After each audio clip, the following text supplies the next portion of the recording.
संगीत की ये विरासत नूर को अप्रैल 1931 में इकोल नागमेल दे म्यूज़िक दे पेरिस का संगीत विद्यालय वहाँ ले गई, जहाँ उनके अध्यापकों में संगीत की प्रसिद्ध अध्यापिका और कंडक्टर नादिया बुलांजे भी शामिल थीं। यहाँ नूर ने 6 वर्ष तक हार्प, पियानो, सॉल्फियो, हार्मोनिक विश्लेषण और स्वर संगीती हारमोनी का अध्ययन किया। इसी के साथ साथ उन्होंने 2 साल तक निजी स्तर पर आहियत वनी से भी हार्प की शिक्षा ली और प्रशिक्षण के दूसरे वर्ष के दौरान सेल एरार में अपराह्नकालीन संगीत सभाओं में हार्प की प्रस्तुतियां दी, जिनकी बड़ी सराहना हुई। इनायत के 4 बच्चे कम से कम 1-2 वाद्य यंत्र बजाते थे। नूर हार्प और पियानो बजाती थीं, विलायत चेलो और पियानो बजाते थे, हिदायत वायलिन और पियानो बजाते थे और क्लेयर पियानो। विलायत ने स्ट्राविस्की और मॉरिस आइजनबर्ग से और क्लेयर तथा नूर ने ब्लोंजो से शिक्षा ली थी। हिदायत को संगीतकार बनना था। उनके काम का आधार हिंदुस्तानी रागों पर पश्चिमी ऑर्केस्ट्राओं के लिए लिखी गई संगीत रचनाएं था। नूर की मृत्यु पर तैयार की गई उनकी संगीत रचना ला मोनोटोनिया पेरिस, म्यूनिख, एम्स्टर्डम और यूरोप के कई अन्य नगरों में प्रस्तुत की गई, जिसे सुनकर श्रोताओं की आंखें भीग जाती थीं। उन्होंने नूर की कविता सॉन्ग फॉर द मज़हब के लिए ऑर्केस्ट्रा भी तैयार किया था। महज संगीत से संतुष्ट न होकर नूर ने बाल मनोविज्ञान का अध्ययन करने के लिए 1932 में पेरिस के साबोन विश्वविद्यालय में दाखिला लिया। बच्चों में उनकी हमेशा से दिलचस्पी रही थी और उनका ख्याल था कि यह अध्ययन उन्हें बच्चों को बेहतर ढंग से समझने में मदद करेगा। उनका परिवार और पारिवारिक जीवन कई मायनों में अनुदार और परंपरावादी था। इनायत खान, जो हमेशा ही बहुत उदार रहे थे, उनकी मृत्यु के बाद घर की जिम्मेदारी नूर के चाचाओं के हाथों में आ गई थी। वे परिवार के पुरुष सदस्यों विलायत और हिदायत पर ज़्यादा ध्यान देते थे। परिवार के लोगों का ख्याल था कि नूर और क्लेयर किन्हीं अमीर हिंदुस्तानी मर्दों से शादी करके उच्च वर्गीय हिंदुस्तानियों का जीवन बिताएंगी।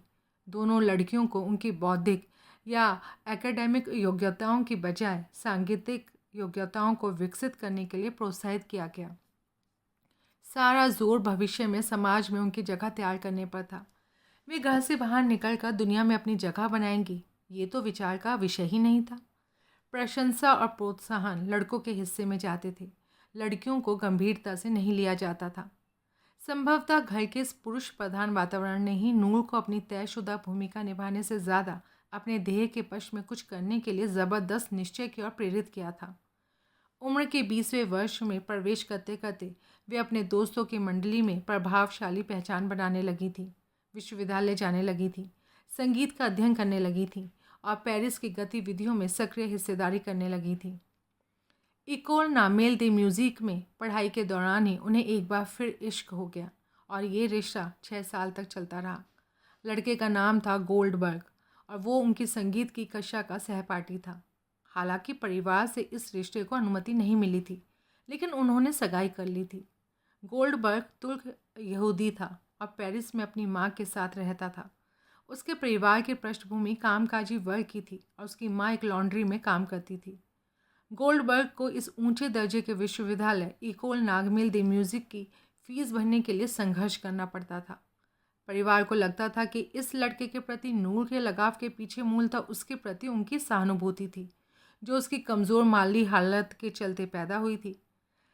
लेकिन परिवार और सूफी बरादरी द्वारा नामंजूर किए जाने के बावजूद ये रिश्ता सालों तक कायम रहा। इनायत परिवार और गोल्डबर्ग के बीच एक स्टेटस की खाई थी। इनायत का खानदानी शाही वंश का था।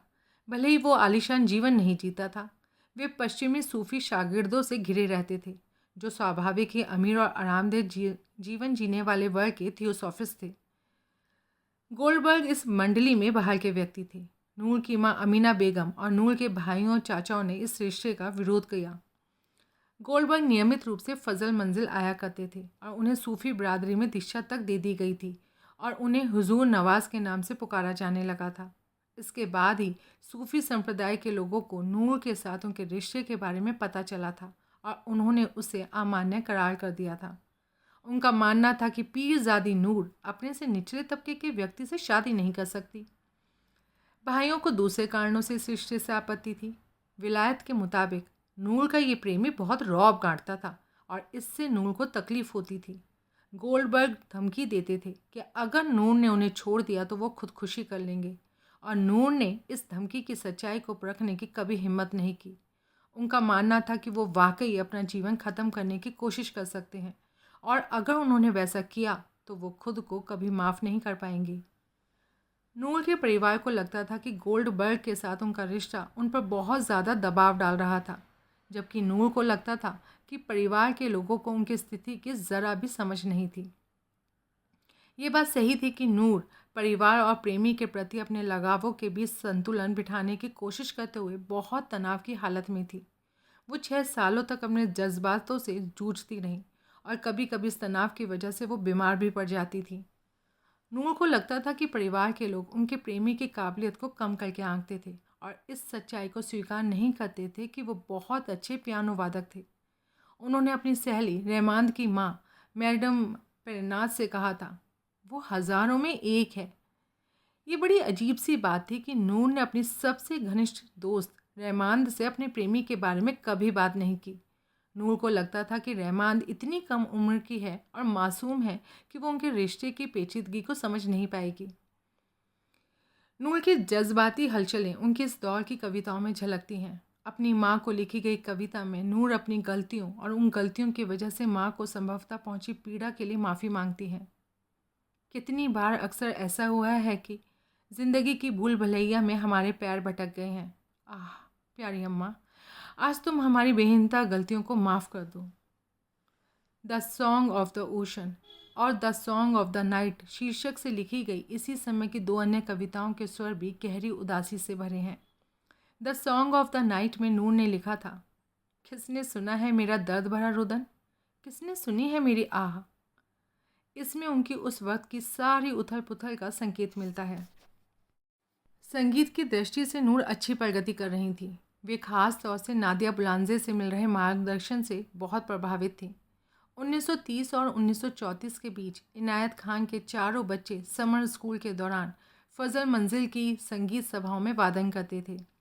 श्रोताओं में दुनिया भर से आए सूफी शामिल होते थे, जिनमें बहुत से प्रशिक्षित संगीतकार भी हुआ करते थे। इनायत खान परिवार के इन चारों बच्चों का समूह वायलिन, चेलो, पियानो और हार्प बजाया करता था। ये चारों बच्चे अक्सर म्यूज़िक स्कूल की संगीत सभाओं तथा पेरिस के बड़े सभागारों में आयोजित संगीत सभाओं में जाया करते थे। छात्रों को इन संगीत सभाओं के निःशुल्क टिकट मिला करते थे और उन्हें इन सभाओं में जाने के लिए प्रोत्साहित किया जाता था। प्रस्तुति के बाद वे संगीतकारों से मिलते थे और नूर, विलायत, हिदायत और क्लेयर को महान वायलिन वादक जोसेफ जिगेती और लेनेल क्वार्टेट के सदस्यों से मिलने का सौभाग्य भी प्राप्त हुआ था। इसके अलावा वो और भी संगीतकारों से मिले थे जिनका उन पर गहरा प्रभाव पड़ा था। इनायत खान के ये चारों युवा बच्चे इन सैरों का बहुत आनंद लेते थे और परिस्थितियों की खूबियों पर जोशीली चर्चाएं करते हुए देर रात को घर लौटते थे। चारों बच्चे संगीत के अध्ययन और अपनी सूफी रवायत में पूरी तरह डूबे हुए थे और पारिवारिक मंडली के बाहर उनके बहुत कम दोस्त थे। आश्चर्य की बात नहीं कि वो कुछ एकांत प्रिय थे और लौकिकता से कटे हुए थे। इकोल नागमेल के दिनों की नूर की एक आरंभिक संगीत रचना का नाम था सॉन्ग ऑफ द बटरफ्लाई। इस रचना के लिए इनायत खान के एक सूफी शागिर्द ने पियानो संगीत पेश किया था। नूर ने प्रिल्यूड फॉर हार्प और elegy for harp and piano नामक संगीत रचनाएं भी तैयार की थी, जो फजल मंजिल में समर स्कूल के दौरान आयोजित एक संगीत सभा में प्रस्तुत की गई थी और उन्हें बहुत सराहना मिली थी। 20 साल की उम्र के बाद नूर ने वेशभूषा की यूरोपीय शैली अपना ली थी और हल्का फुल्का मेकअप भी करने लगी थी। उनकी सुरुचिपूर्ण वेशभूषा, शिष्टता और शालीनता की वजह से उनकी छवि एक खूबसूरत युवा महिला के रूप में उभरी थी। फजल मंजिल में विलायत काला लबादा पहनते थे, लेकिन पेरिस पहुंचने पर वो आम पश्चिमी वेशभूषा अपना लेते थे। शांत स्वभाव की बहन क्लेयर हमेशा पश्चिमी पोशाक ही पहनना पसंद करती थी। फजल मंजिल में अब चाचाओं का प्रभाव लुप्त होने लगा था। उनमें से सिर्फ मोहम्मद खान ही अभी भी वहाँ रहते थे। मोहम्मद खान ने एक प्रतिष्ठित डच परिवार की बेटी फाम खोन से विवाह कर लिया था। मुशर्रफ खान ने भी एक डच महिला से विवाह कर लिया था। हॉलैंड में सूफियों की शाखा मजबूत हो गई थी। नूर का अकेले कक्षाओं में जाना और संगीत सभाओं से देर रात घर लौटना चाचाओं को नामंजूर था, लेकिन बड़ों का आदर करने के बावजूद नूर ने अपना रवैया जारी रखा और वो वही करती रहीं जो उन्हें अच्छा लगता था। संगीत के साथ साथ रचनात्मक लेखन में भी नूर की दिलचस्पी जारी रही। उन्हें बच्चों से हमेशा से प्यार रहा था और वो पड़ोस के बच्चों को फजल मंजिल में बुलाकर उन्हें रामायण, महाभारत जैसे भारतीय महाकाव्यों और जातक कथा के अद्भुत किस्से सुनाया करती थी। बच्चों के लिए वे अनूठी प्राणी लगती थीं, भली और स्नेहिल, जो उन्हें दूर देशों के साहसिक कारनामों से भरी जादुई किस्से सुनाया करती थी। उन्होंने कविताएं लिखना जारी रखा और वे परिवार के लोगों के जन्मदिन पर उन्हें कविता की सौगात देना कभी नहीं भूलती थी। जब विलायत 21 साल के हुए तो उन्होंने लिखा, तुम्हारी हर ख्वाहिश पूरी हो और हर दिन स्वच्छ और नीला हो मेरे प्यारे भाई, जो आज परिपक्व है, तेरा जीवन हमेशा आनंद से भरा रहे। अमीना बेगम के जन्मदिन पर नूर हमेशा अपनी माँ के चेहरे पर मुस्कुराहट लाने की कोशिश करती थी। उनकी कविता द बर्थडे मैन नूर ने बाल सुलभ उल्लास का नमूना थी। मैंने छोटे से बर्थडे मैन को उछलते देखा रास्ते पर। मैं पल भर रुककर सुनने लगी जो वो कह रहा था। उसने अपनी छोटी सी उंगली अपने छोटे से सर पर रखी। उसने सिंहपर्णी के पौधे को हिलाया और उनके चारों ओर नाचते हुए कहा, आखिर मेरा ये सबसे अच्छा जन्मदिन है, क्योंकि इसी दिन तो सारसों की जोड़ी उस छोकरी को धरती पर लाई थी जिसका नाम औरा रे है। मुझे पहननी होगी अपनी सबसे सुंदर पोशाक और अपना सुनहरा मुकुट। मैं अपना सुंदर बैग लूँगी और अपना भव्य नया गाउन पहनूंगी। उसने उदासी से भरा वक्त भी बिताया है और उदासी से भरे कई साल, कई कठोर विपत्तियाँ और बहुत से आंसू। ज़िंदगी बहुत शरारती रही है, लेकिन मैं अन्याय से लड़ूंगी और उसकी पूरी ज़िंदगी को सुखी बना दूंगी, महज मेरे छोटे से गीत से। माँ और बेटी के बीच का संबंध समय बीतने के साथ गहरा होता गया। स्वयं अमीना बेगम ने नूर के लिए कुछ कविताएं लिखी थी, जिनमें से एक में उन्होंने कहा था, जीवन के सारे तनावों और झंझावातों के बीच से वो गरिमा के साथ शान चलती रहती है। बहुत कम लोगों को हासिल होती है वो सौगात जो उसे मिली है, प्रेम के गौरव की सौगात। जब नूर 20 साल से थोड़ी बड़ी थीं, तब उनके वालिद के 2 शागिर्दों बैरन फॉर्मटेल और उनकी पत्नी ने उन्हें हैग में कुछ समय छुट्टियां बिताने के लिए आमंत्रित किया। नूर अपनी माँ को अकेला छोड़कर नहीं जाना चाहती थी, लेकिन अंततः वो जाने पर राजी हो गईं। छुट्टियों के ये दिन जो उन्हें पहली बार नसीब हुए थे, उन्हें ताजगी से भर देने वाले थे। उन्होंने शहर के आर्ट म्यूजियम्स का भ्रमण किया, वहाँ के विशाल लाइब्रेरी की पुस्तकें पढ़ीं, यहाँ तक कि घुड़सवारी भी सीखी। फार्म टेल का अपना अस्तबल था और उन्होंने पाया कि नूर को किसी तरह का खौफ नहीं था। उन्हें घोड़े से गिरने का डर नहीं था और अगर गिर भी जाती थी तो चुपचाप सवारी जारी रखती थी। हैग प्रवास के दौरान उन्होंने अपने छोटे चचेरे भाई और चाचा महबूब खान के बेटे महमूद को कुछ समय पियानो भी सिखाया। महमूद, जो उस समय 9 साल के थे, ने नूर को एक बेहद खूबसूरत नाजुक जवान महिला के रूप में याद किया था। नूर ने उन्हें मोत्ज़ार्ट की एक मुश्किल रचना के साथ पियानो सिखाना शुरू किया था।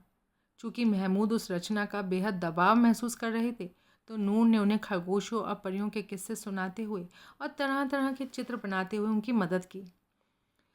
उन्हें नूर का आना अच्छा लगने लगा, क्योंकि उनका आना महमूद के लिए एक कल्पना लोक में प्रवेश करने जैसा हो गया था।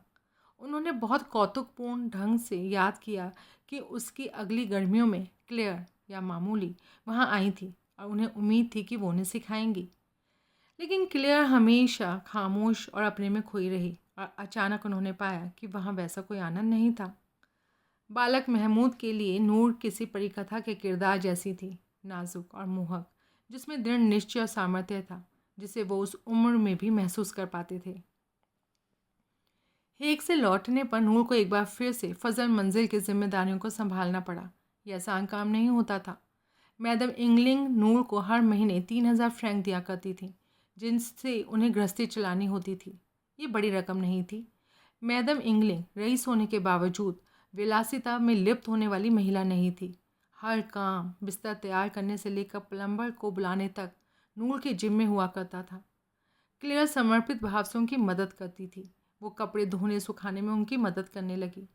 नूर सिलाई का काम बहुत बद्धे ढंग से करती थी और क्लेयर ने खुशी खुशी इन जिम्मेदारियों को भी संभाल लिया।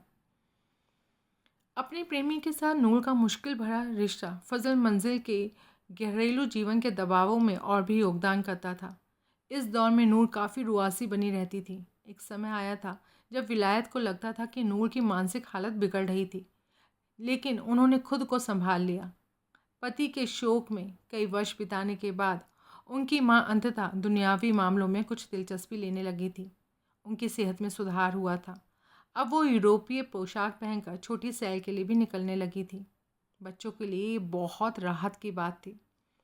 विलायत को लगा कि यात्रा उनकी दिमागी सेहत के लिए अच्छी होगी, इसलिए उन्होंने परिवार को 1933 की गर्मियों में दक्षिण फ्रांस की यात्रा पर जाने के लिए प्रोत्साहित किया, जहाँ का मौसम अपेक्षाकृत गर्म हुआ करता था।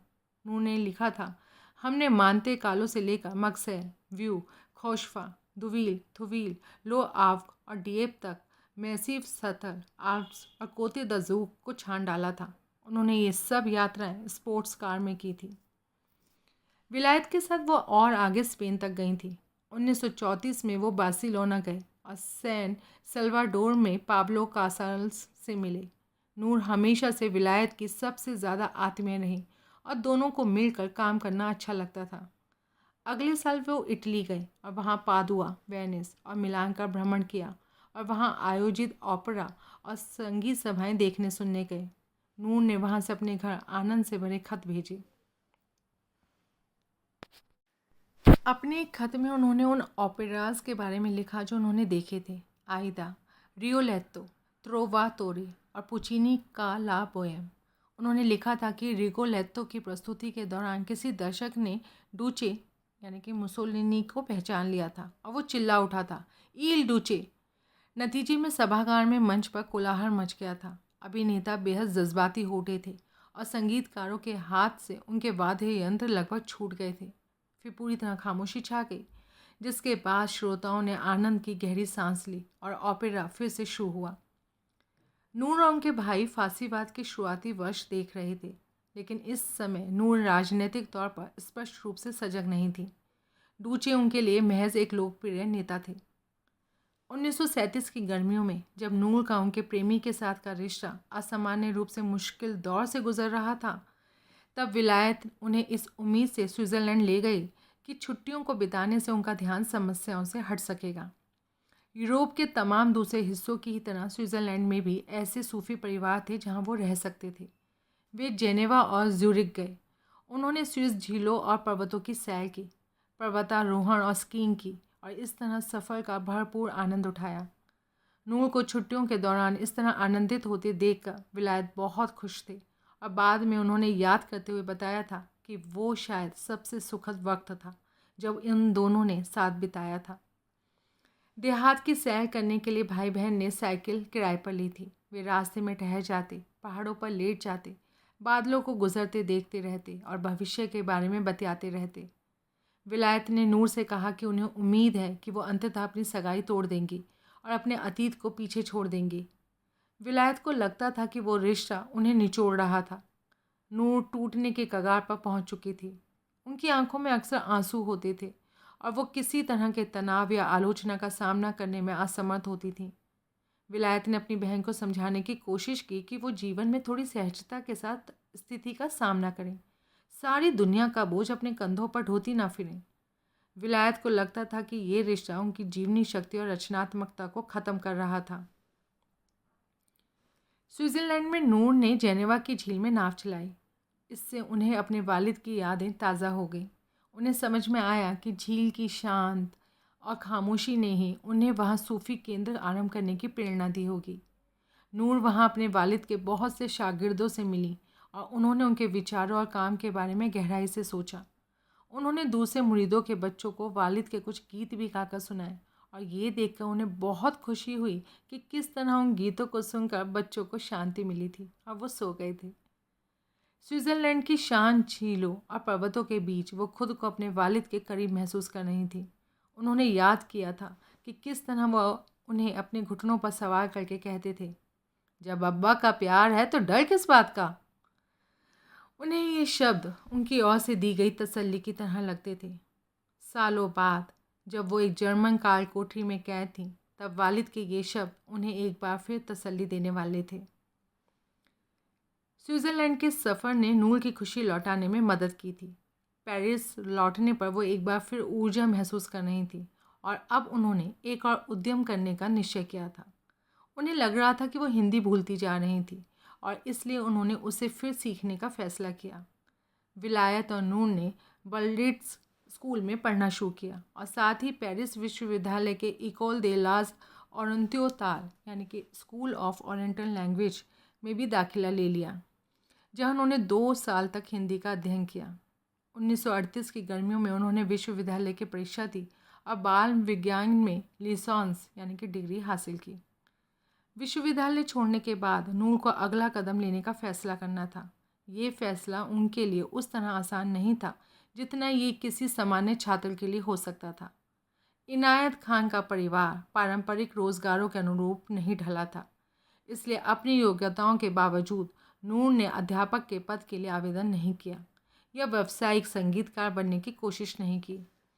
वो अभी भी गोल्डबर्ग के साथ सगाई के बंधन में बंधी थी, बावजूद इसके कि विलायत ने उन्हें रिश्ता तोड़ देने के लिए मनाने समझाने की कोशिशें की थी।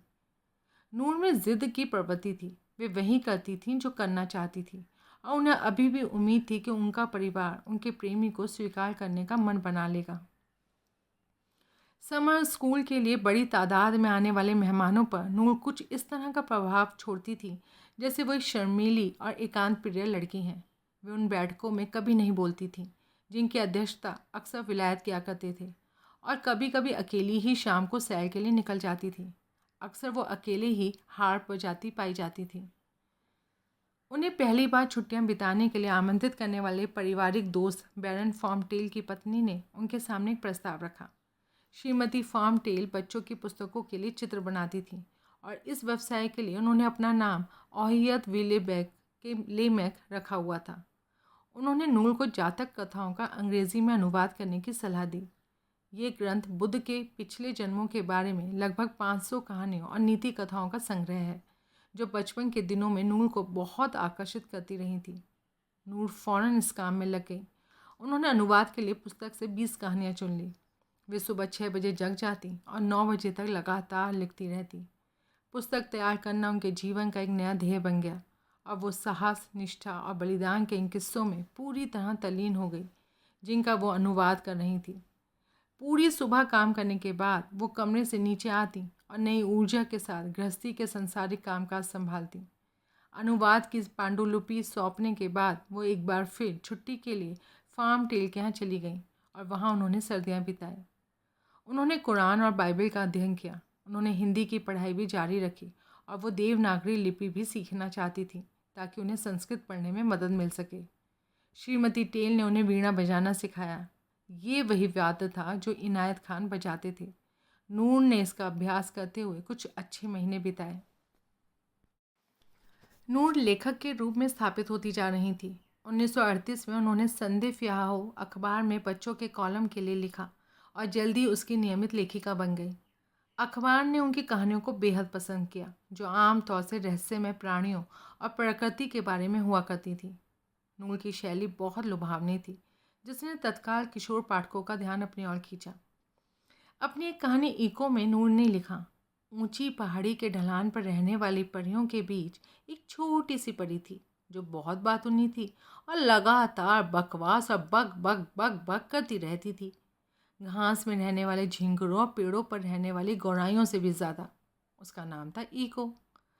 पैक्सेनेज यानी कि स्नोड्रॉप नामक उनकी एक अन्य कहानी की मुख्य किरदार विराट सूर्य की बेटी थी। उस छोटी सी बच्ची के सूरज की किरणों जैसे बाल थे और आसमानी नीले रंग की आंखें थी। वो पृथ्वी की विशाल दुनिया के बारे में जानने नीचे उतरती है। इन दोनों ही कहानियों के खुशनुमा दोस्ताना किरदार हर कहीं आनंद बिखेरते हैं, लेकिन बाद में उनसे बलिदान करने को कहा जाता है। बलिदान की ये थीम नूर की कई कृतियों में साफ साफ दिखाई देती है। नूर ने पन्ने दर पन्ने कहानियों से रंगते हुए व्यापक रूप से लेखन किया था। वो अंग्रेज़ी और फ्रांसीसी दोनों में लिखती थी और लिखते हुए रेखांकन भी करती थी। वो देर रात को अपने कमरे में अकेली होने पर लिखती थी और लगता था उनकी कहानियों का कल्पना लोक उन्हें फजल मंजिल और उनके दुखद सरकाई की परेशानियों से दूर ले जाता था। नूर की कहानियों और कविताओं का स्वर धीरे धीरे सुखद होता गया था, जिसमें शायद लेखक के रूप में उनकी सफलता का आनंद प्रतिबिंबित होता था। घरेलू मोर्चे पर हालत सुधरने लगे थे, क्योंकि अमीना बेगम अवसाद के दौर से बाहर आ गई थी और परिवार की दिनचर्या में नियमितता से आने लगी थी। 1938 में नूर ने अपनी माँ के लिए जो कविता लिखी थी, उसमें उस समय की उनकी अपनी प्रसन्नता व्यक्त हुई थी। उस दौर की कविता में स्वयं उनकी बाल सुलभ मासूमियत की झलक मिलती है, बावजूद इसके कि उस समय तक वो 24 साल की हो चुकी थी। छोटी सी परी ने मुझे बताया था कि फूल मई में ही क्यों जागते हैं। उसने कहा था, इसलिए कि तब औरा रे का जन्मदिन होता है। कहते हैं कि सूरज उसके सुंदर सुनहरे बालों से ईर्ष्या करता है। फूल अपनी इस प्रियतम की तरह गौरवर्ण होने की कोशिश और कामना में उसे निहारते हैं।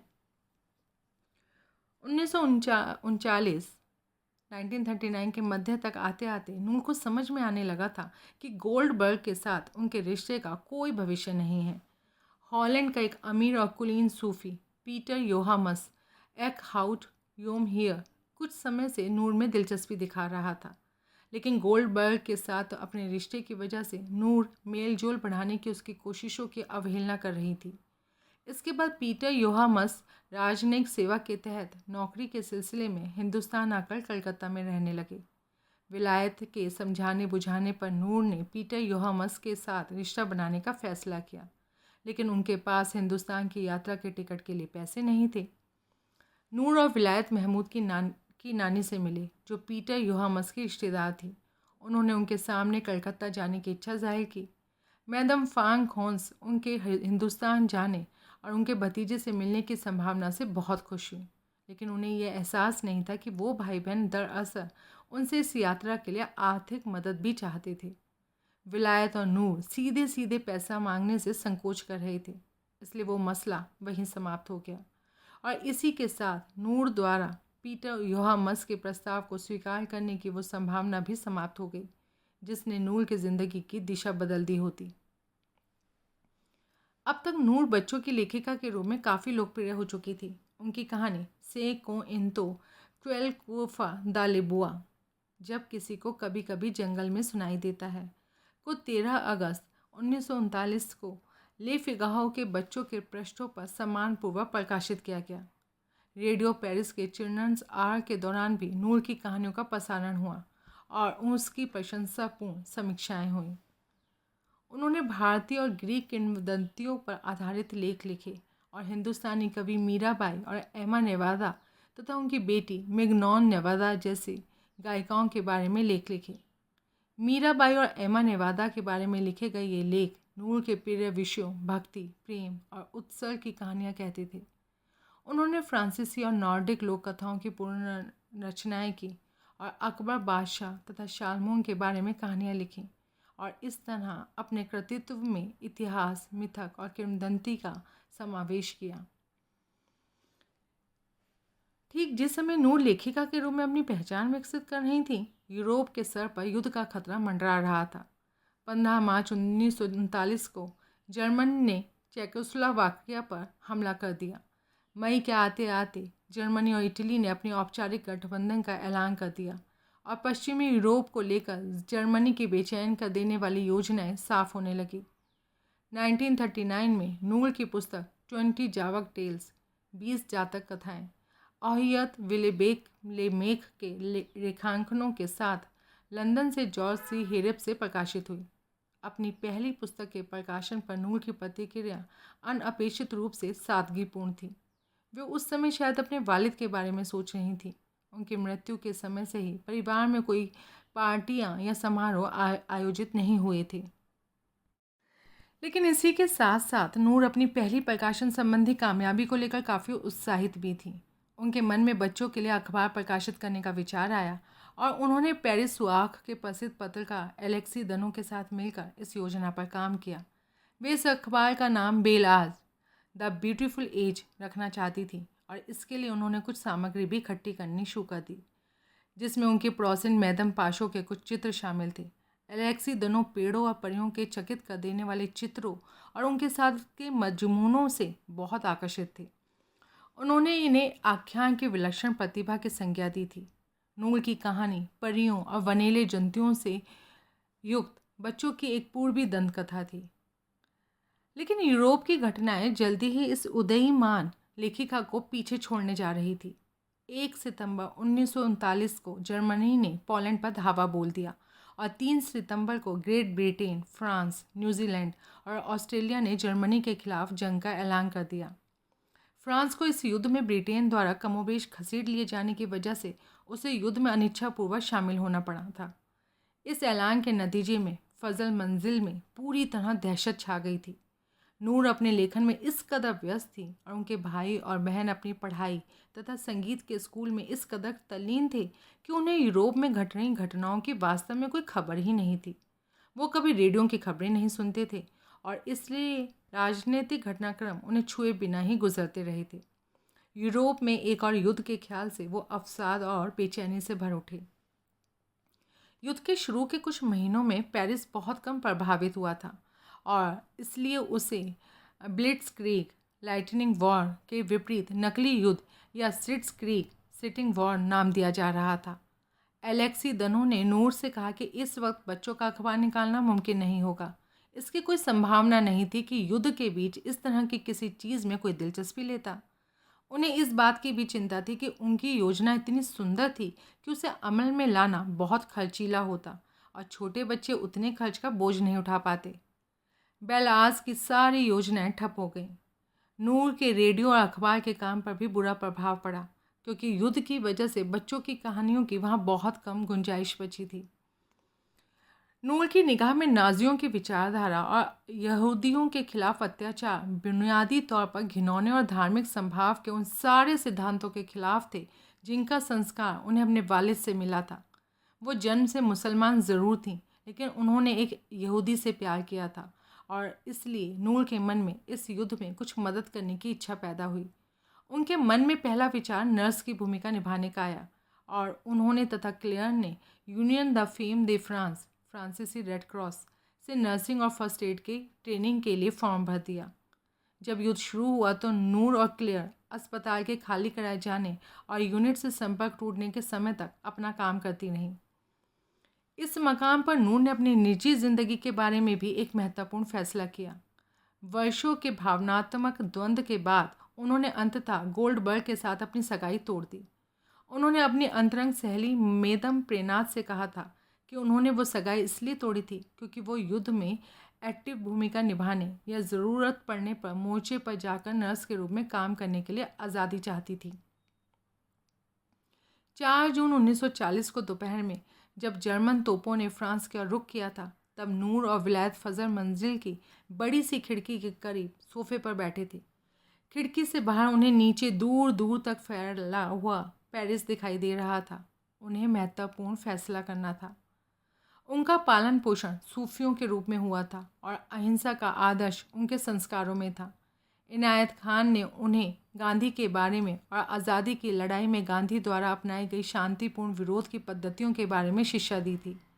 बहुत से मुरीदों का विचार था कि उनकी पहली जिम्मेदारी आंदोलन के प्रति थी, लेकिन ये भाई बहन भ्रमित थे। एक और वो जानते थे कि युद्ध का मतलब था मृत्यु और विनाश, दूसरी ओर उन्होंने जर्मनी की कार्यवाहियों को प्रत्यक्ष तौर पर देखा था।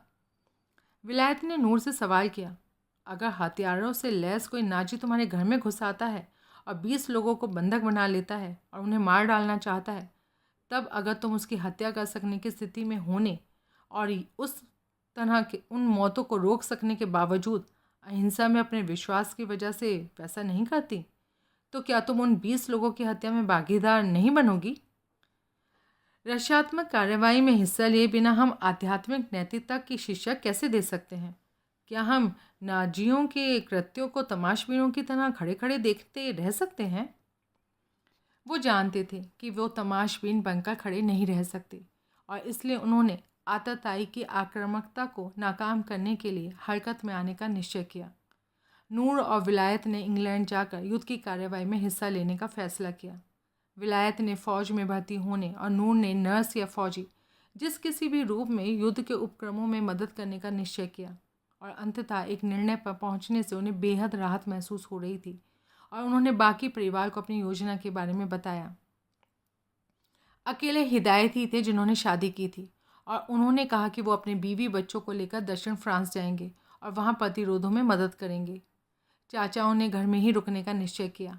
नूर और विलायत ने क्लेयर तथा अपनी माँ को इंग्लैंड ले जाने का फैसला किया। हिदायत उन्हें कार से तोख तक पहुँचाने को तैयार हो गए। दूसरे लोगों द्वारा शहर छोड़कर जाने की वजह से सड़क पर भीड़ भाड़ बढ़ने की संभावना के मद्देनज़र उन्होंने तुरंत ही निकल पड़ने का निश्चय किया। नूर ने अपने दोस्तों और पड़ोसियों के पास भागकर उनसे विदा ली। उन्होंने उनसे मकान की देखभाल करने और कीमती चीज़ों को वहाँ से निकाल कर अपने पास रखने का अनुरोध किया।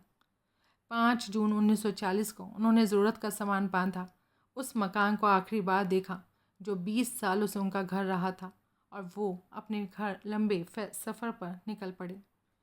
इनायत खान का परिवार एक बार फिर चल पड़ा। नूर ने माँ को गले लगाया और उनका हाथ थामे रही। वो किसी तरह अपने आंसू रोके हुए थी। देशांतर और लड़ाई। जब 5 जून को नूर और उनके परिवार ने पेरिस छोड़ा तो उन्होंने देखा कि बड़ी तादाद में दूसरे लोग भी उत्तरोत्तर आगे बढ़ते आ रहे जर्मनों से बचकर भाग रहे थे। सड़कें शहर से पलायन करते लोगों से खचाखच भरी थी। वे जो भी सामान अपने साथ ले जा सकते थे उसे लेकर सफ़र के लिए किसी भी उपलब्ध साधन का उपयोग करते हुए चल पड़े थे। सड़क पर कारें, वैन, ट्रक, साइकिलें धीरे धीरे रेंग रहे थे। उनमें पेरिस से निकलकर भागने के लिए पूरे के पूरे परिवार लदे हुए थे। रोते हुए बच्चे, बेचैन माँ बाप, बुजुर्गों के चेहरे पर दहशत के भाव खुद ही अपनी कहानी कह रहे थे। नूर अपनी माँ को थामी थी। विलायत तनावपूर्ण खामोशी के साथ ड्राइव कर रहे थे। जर्मनों के आने से पहले शहर से भागने के लिए पेरिस की 2/3 से ज़्यादा आबादी सड़कों पर आ गई थी। दुश्मन के पेरिस पहुंचते पहुंचते शहर की 30 लाख की आबादी सिमटकर 80,000 रह गई थी। रईसों के इलाकों में मात्र 1/4 आबादी ही बची रह गई थी। गरीब इलाकों में लगभग आधे लोग ही बचे रह गए थे। बताया जाता है कि जून 1940 तक 60 लाख से 1 करोड़ के बीच लोग अपना घर छोड़कर जा चुके थे। पेरिस से बाहर देहात सुंदर थे, जहाँ क्यारियाँ फूलों से लदी थीं और वातावरण में गर्माहट थी। लेकिन शहर से बाहर की ओर रेंगता कारवां आसपास की कुदरती खूबसूरती के एकदम विपरीत था। सड़क के किनारे लावारिस छोड़ दी गई वो कारें पड़ी हुई थीं, जिनका या तो तेल ख़त्म हो गया था या जो टूट फूट गई थी। उनकी वजह से जगह जगह ट्रैफिक ठप हो गया था और कई वाहन आपस में टकराकर दुर्घटनाग्रस्त हो रहे थे। लगता था कि अमीर, गरीब, बूढ़े, जवान, हर प्रकार के और हर वर्ग के लोग सड़क पर थे। फ्रांस के नागरिकों को सहसा युद्ध का संपूर्ण आघात झेलना पड़ रहा था, लेकिन इससे भी बदतर स्थिति अभी आना बाकी थी।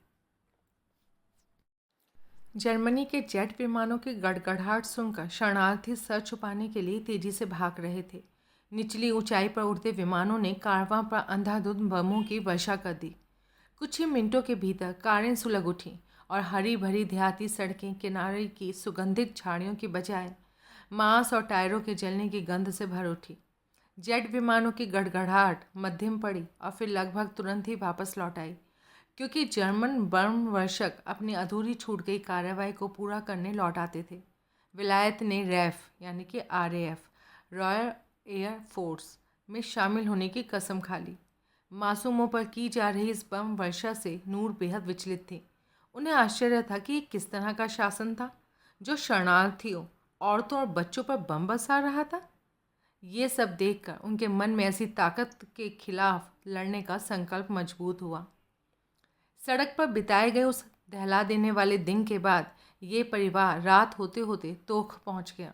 यहाँ स्टेशन के करीब एक छोटे से मकान में उन्हें दूसरे कई परिवारों के साथ सर छुपाने की जगह मिली। अगली सुबह वो हिदायत और उनके परिवार को और अपने चाचाओं को अलविदा कहकर स्टेशन के लिए रवाना हो गए।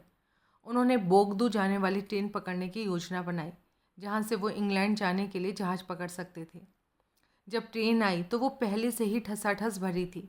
इन चारों लोगों को उसमें सवार होने के लिए काफ़ी संघर्ष करना पड़ा, लेकिन जब वो बोगदू पहुंची तो स्टेशन के कर्मचारियों ने ये कहते हुए यात्रियों को उतरने से रोक दिया कि शहर तो पहले से ही ठसाठस भरा है और उसमें और अधिक शरणार्थियों के लिए जगह नहीं है। उत्तेजित यात्री ट्रेन से उतरने की कोशिश में दरवाज़ों पर गिर पड़े, जिससे दहशत फैल गई। लेकिन दरवाजे धड़ाधड़ बंद कर दिए गए और ट्रेन चल पड़ी। अंततः बोगदू से 50 मील दूर ले वेगदो में ट्रेन रुकी और यात्रियों को उतरने की इजाज़त दी गई।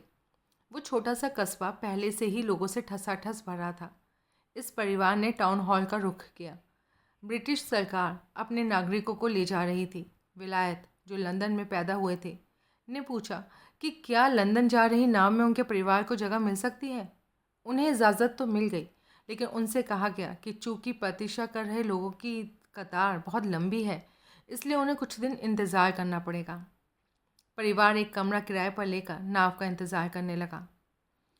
नूर की निजी फाइल में ये ब्यौरा बचा रह गया है, जिसमें उन्होंने अपने परिवार के फ्रांस से निकलने का किस्सा बयान किया है।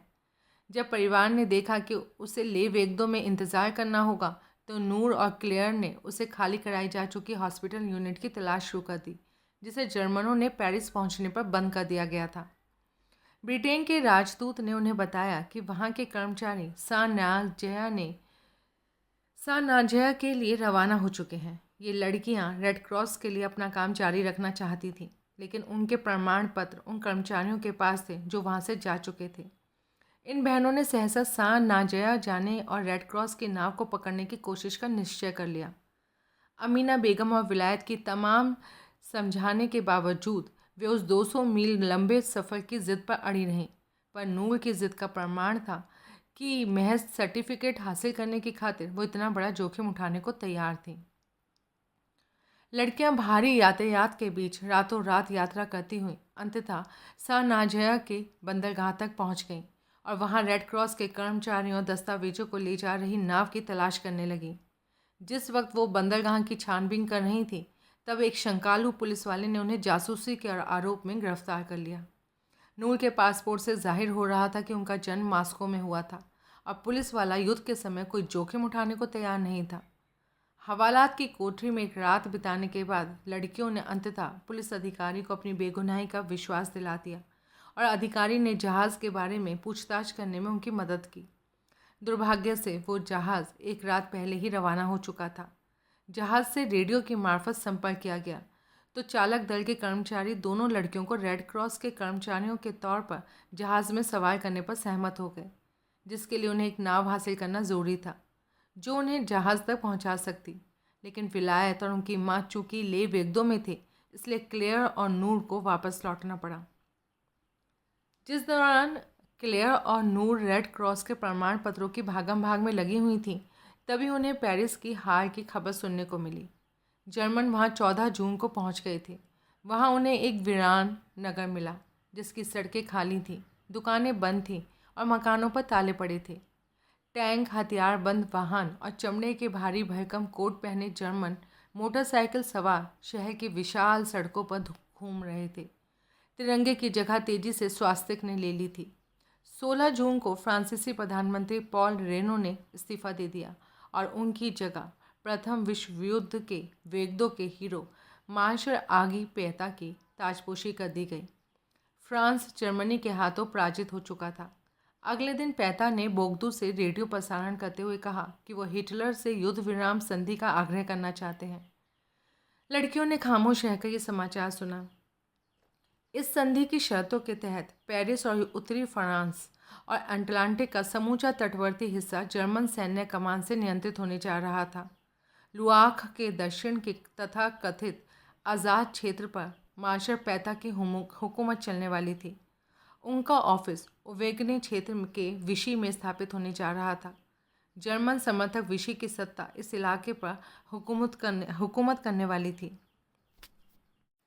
अपने प्रमाण पत्रों को खोज पाने में नाकामयाब क्लेयर और नूर ने ले वेगदो का रुख किया।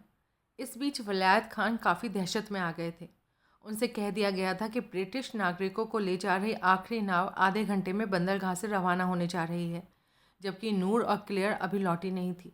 वो जानते थे कि शहर के बीचों बीच जहाँ वो रह रहे थे, वहाँ से बंदरगाह के इलाके तक जाने में काफ़ी धक्का मुक्की का सामना करना पड़ेगा। इसलिए उन्होंने परिवार की आवाजाही के लिए एक मोटर बाइक खरीद ली थी। ठीक जिस वक्त विलायत और उनकी माँ उम्मीद त्याग चुके थे और उन्हें लग रहा था कि उनकी नाव छूट जाने वाली है, नूर और क्लेयर वापस लौट आए। सौ नाज़िया तक जाने और वापस आने में उन्हें 1 सप्ताह लग गया था। विलायत अपनी मोटरसाइकिल पर सवार होकर तेजी से बंदरगाह की ओर भागे, जहां कासंगो नामक एक छोटा सा बेल्जाई जहाज रवाना होने को जा रहा था। उन्होंने जहाज के कप्तान को अपने नाजुक हालात के बारे में बताया और कप्तान उनके द्वारा परिवार को लेकर आने का इंतज़ार करने पर सहमत हो गया। लेकिन सामान के लिए जहाज़ में कोई जगह नहीं थी। नूर, क्लेयर और उनकी माँ को मोटरसाइकिल के पीछे बैठाकर लाने के लिए विलायत को 3 चक्कर काटने पड़े। नूर हमेशा की तरह गुड बाय कर रही थी। कस्बे के जो लोग उन्हें रवाना होते देख रहे थे, उन्हें ज़ोर से पुकारते हुए उन्होंने कहा, हम वापस लौटेंगे। वो जहाज में बामुश्किल सवार ही हुए थे कि वो चल पड़ा। हाफते हुए विलायत ने फ्रांस के तट की ओर देखा। बंदरगाह पर उनकी वो मोटरसाइकिल लावारिस खड़ी थी, जिस पर वो अपने परिवार को ढोकर लाए थे। वो 19 जून था, उनका जन्मदिन, लेकिन जश्न मनाने के लिए वहाँ कुछ नहीं था। फ्रांस पर कब्ज़ा कर लिया गया था, वो मुल्क जिसे वो बेहद प्यार करते थे। विलायत को लग रहा था कि वो सही समय पर वहाँ से रवाना हो गए थे। नूर ने वापस लौटने का निश्चय कर रखा था। गुबरेला कीड़ों से ग्रस्त उन छोटे से मालवाहक जहाज़ के असुविधाजनक सफ़र के बाद परिवार फालमथ में उतरा। नूर और विलायत ने राहत की सांस ली, क्योंकि उनकी माँ बेहद थक चुकी थी और उन्हें आराम की बहुत ज़रूरत थी। उन्होंने बेजिल मिचेल के घर की ओर रुख किया, जो उनके पुराने पारिवारिक दोस्त थे और साउथहैम्पटन में रहते थे। वे पूरी रात सफ़र करने के बाद थके हुए वहां पहुंचे, जहां आश्चर्यचकित मिचेल ने उन्हें पनाह दी। लेकिन साउथहैम्पटन भी बमों से सुरक्षित नहीं था, इसलिए श्रीमती मिचेल ने अमीना बेगम और उनकी बेटियों को अपने साथ ऑक्सफोर्ड ले जाने का निश्चय किया। विलायत को बेजिल मिचेल अपने साथ लंदन ले गए। विलायत ने तुरंत ही RAF यानी कि रैफ में भर्ती होने के लिए आवेदन कर दिया, लेकिन उन्हें पैराटाइफाइड बुखार ने दबोच लिया, जिसकी वजह से उन्हें ऑक्सफोर्ड लौटना पड़ा, जहां उन्हें हेडिंगटन आइसोलेशन हॉस्पिटल में भर्ती कराया गया। लड़कियां उनकी मां ऑक्सफोर्ड में बनी रहीं और नूर तथा क्लेयर विलायत का हालचाल जानने हर रोज़ अस्पताल आती जाती रहीं। धीरे धीरे नई जिंदगी के साथ उनका तालमेल बैठना शुरू हो गया। नूर को यह जानकर बेहद खुशी हुई कि जनरल द गॉल किसी तरह फ्रांस से भागने में कामयाब रहे थे और ब्रिटेन पहुंच गए थे। द गॉल को तुरंत लंदन से प्रसारण करने की छूट मिल गई थी, जहां से उन्होंने संघर्ष जारी रखने का आह्वान करते हुए फ्रांस की आज़ाद सेना को अपने पक्ष में इकट्ठा कर लिया। उन्होंने लंदन की ड्यूक स्ट्रीट में अपना ऑफिस स्थापित कर लिया। लंदन की एक यात्रा के दौरान मिचेल दंपति ने जीन ओवरटन फुलर से नूर का परिचय करा दिया, जो बाद में उनकी करीबी दोस्त बन गई और जिन्होंने युद्ध के बाद नूर की जीवनी लिखी। फुलर उस समय की नूर का वर्णन करते हुए उन्हें भूरे बालों और हल्के भूरे रंग की आंखों वाली छोटे कद की लड़की के रूप में याद करती हैं। उनकी आवाज़ मधुर थी, जो बहुत ऊंची और बुझी हुई भी थी। उन्होंने याद किया था कि नूर का लहजा अत्यंत अनूठा था। उसमें हिंदुस्तानी, अंग्रेज़ी, फ्रांसीसी और अमेरिकन लहजे का मिश्रण था। हालांकि उस लड़की ने बहुत ज़्यादा बात नहीं की थी, लेकिन फुलर तत्काल ही उसके प्रति आकर्षित हो उठी थी। नूर ने आज़ाद फ्रांस के नए प्रतीक चिन्ह के रूप में चांदी का 2 आड़ी पट्टियों वाला क्रॉस पहन रखा था। बात एकदम साफ थी कि वो मदद के तौर पर कुछ करने के लिए बेताब थे। उन्होंने फुलर से ये तक कह दिया था कि उन्हें लगता था कि फ्रांस से भागना गलत था और वो चाहती थी कि उनका इस्तेमाल संपर्क सूत्र के रूप में किया जाता। वे इस बात से स्पष्ट तौर पर खुश थीं कि आज़ाद फ्रांस जनरल दे गॉल के नेतृत्व में संगठित होने लगा था। अगस्त 1940 तक लंदन जलने लगा था। ब्रिटेन की लड़ाई शुरू हो चुकी थी और आकाश में ब्रिटेन के स्पिटफायर्स विमानों को जर्मनी के लुफ्तवाफे विमानों से टक्कर लेते देखा जा सकता था। हर रात विमानों की आवाज़ें सुनाई देती थीं और तड़के सुबह तक बमबारी जारी रहती थी। दफ्तरी और आवासीय इमारतें बमों की शिकार होती थीं और लोगों की रातें आंख बुझाती बीतती थी। बहुत से लोग बेघर हो गए थे। ये ब्लैक आउट पेपरों, हवाई हमलों के सायरनों तथा राशन कार्डों का समय था।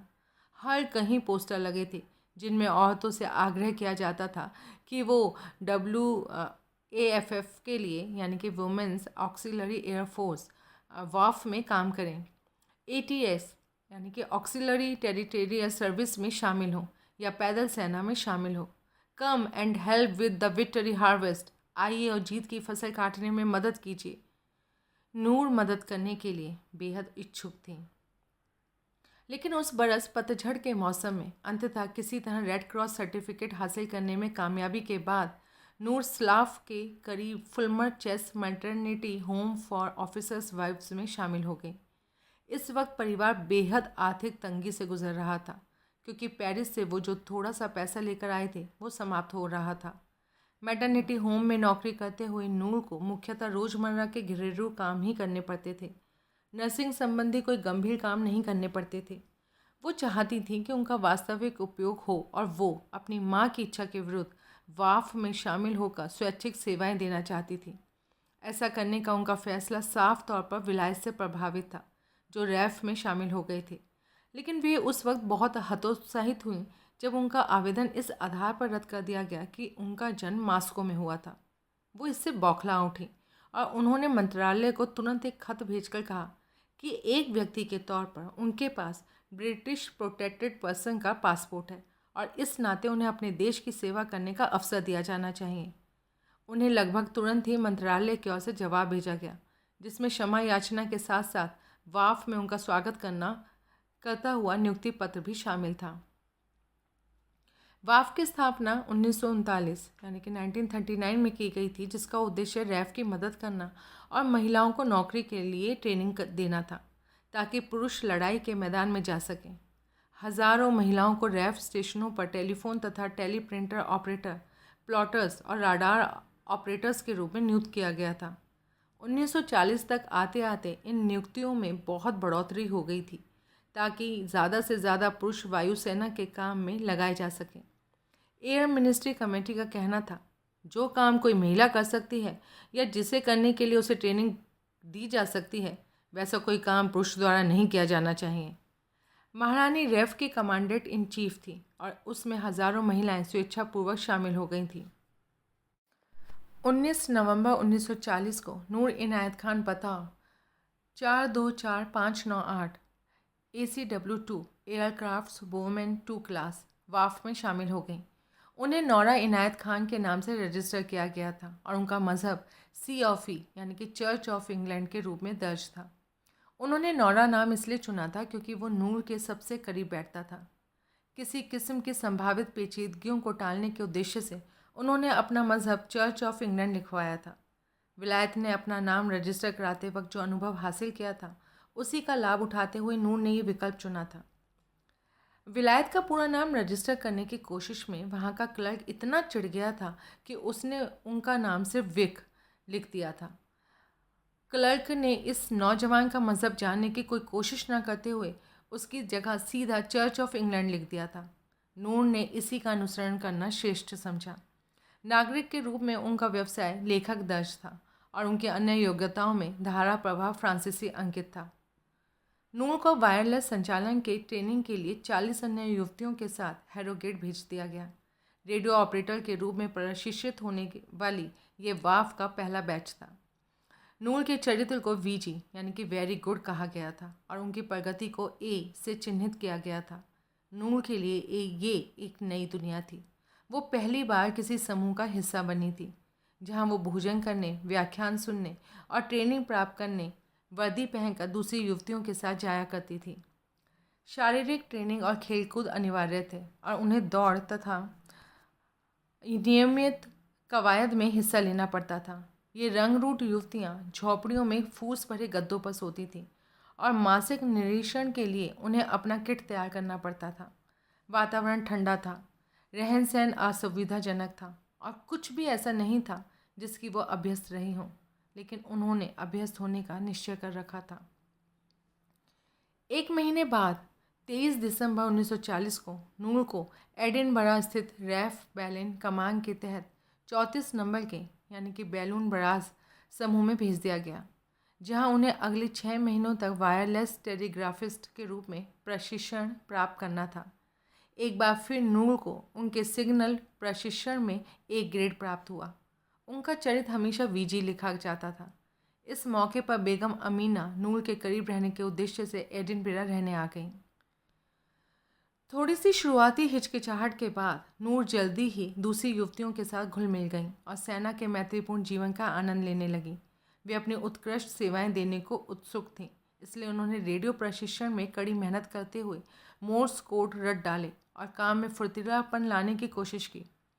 प्रशिक्षण में उनकी एक साथी इरेन साल्टर उन्हें एक ऐसी सौम्य लड़की के रूप में जानती थी जो पैरों की बीमारियों से बुरी तरह पीड़ित थी और इस वजह से उन्हें सामान्य आकार से 2 नंबर बड़े जूते पहनने पड़ते थे और उंगलियों की सूजन की वजह से वो मोड्स के बटन नहीं पकड़ पाती थीं।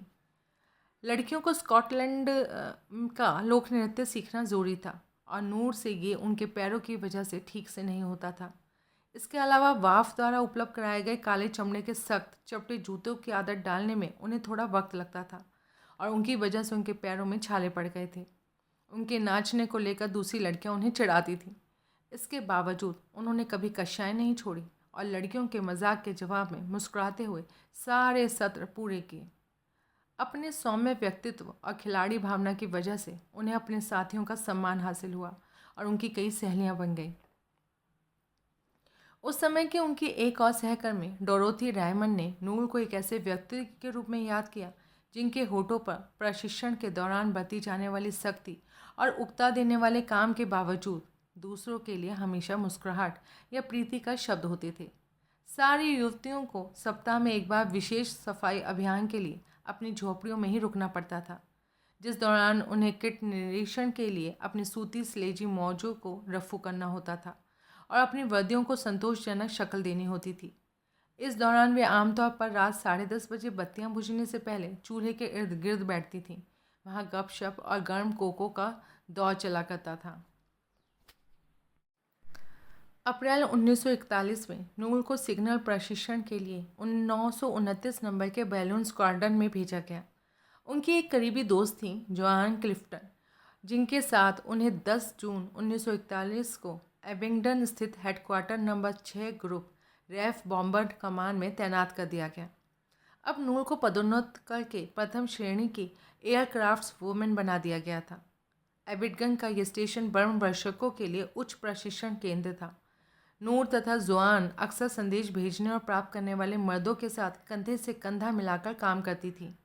ये काम बहुत तकनीकी किस्म का था, लेकिन नूर इसमें जल्दी ही पारंगत हो गई और उन्होंने खुद को कई पुरुषों से बेहतर साबित करके दिखाया। वे दूसरों की मदद के लिए हमेशा तत्पर रहती थीं और ज़्यादातर लोग इस शर्मीली हिंदुस्तानी लड़की को पसंद करते थे। उनकी एक अन्य सहकर्मी नोरा वेनमन ने नूर को एक डच ऑपरेटर के रूप में याद किया। उन्होंने याद करते हुए बताया था कि उनकी मोर्स के बटनों के बीच काफ़ी अंतराल था और जब वो उनका इस्तेमाल करती थी तो उसमें से क्लिक क्लैक की आवाज़ आती थी। इस आवाज़ की वजह से उनके साथ काम करने वाली युवतियाँ उन्हें बेंग अवे लुलू यानी कि लगातार या हठपूर्वक कुछ करना कहा करती थी, लेकिन नूर इस तरह चिढ़ाए जाने पर सिर्फ मुस्कुरा देती थी। वाफ में लगभग 10 महीने काम करने के बाद नूर ने वहाँ के माहौल के साथ तालमेल बिठा लिया। ये एक सुखद बात थी कि आसपास के लोग उनके और उनकी पारिवारिक पृष्ठभूमि के बारे में कुछ नहीं जानते थे। नूर उनके सामने अजूबे के रूप में प्रकट नहीं होना चाहती थी और वो अपनी निजी पहचान हासिल करने के निश्चय से भरी हुई थी। उन्होंने अपने साथ काम करने वाली युवतियों से कभी भी अपने वालिद, अपनी वंशावली या सूफी पंथ के बारे में बात नहीं की। वे उनके लिए नौरा इनायत खान ही बनी रहीं और चूँकि उनका मज़हब चर्च ऑफ इंग्लैंड के रूप में दर्ज था, इसलिए वो नियमित रूप से चर्च की उपासनाओं में शामिल होती थीं। सुरैन और सूफियों की मंडलियों में वे हमेशा हज़रत इनायत खान की बेटी के रूप में जानी जाती रही थीं। उन्होंने लेखिका के रूप में अपनी निजी पहचान बनाने के लिए पेरिस में छोटी सी शुरुआत की थी। अब नूर को ऐसे लोगों के बीच खुद को नए सिरे से आविष्कृत करना था जो उन्हें बिल्कुल भी नहीं जानते थे। एक निरी संख्या के रूप में गुमनामी उनके लिए बहुत सुखद थी। पेरिस में सूफी बिरादरी दमनकारी हो सकती थी। वे लोग हज़रत इनायत खान के बच्चों पर निरंतर निगाह रखते आए थे और उनके आचार संहिता तय करते आए थे। नूर की दोस्त जीन ओवरटन फुलर को लगता था कि इनायत खान के बच्चों और सूफियों के मामलों में जहाँ बहुत कुछ सराहनीय था, वहाँ काफ़ी कुछ ऐसा भी था जो त्यागे जाने के योग्य था। वाफ की तंग निसन झोपड़ियों में नूर को आज़ादी और ध्येय का एहसास होता था। उन्हें लगता था कि वो एक बार फिर से सांस ले पा रही थी। नूर जब सैन्य जीवन से थकने लगी तब जुआन की दोस्त ने उन्हें बहुत सहारा दिया। कुछ दिनों तक जुआन और नूर बोस हिल पर ऑक्सफोर्ड के बाहर एक बड़ी इमारत के एक कमरे में साथ साथ रहती थी और ये मकान वाफ के कब्ज़े में था। उन्होंने अपनी चीज़ों को सजाया था।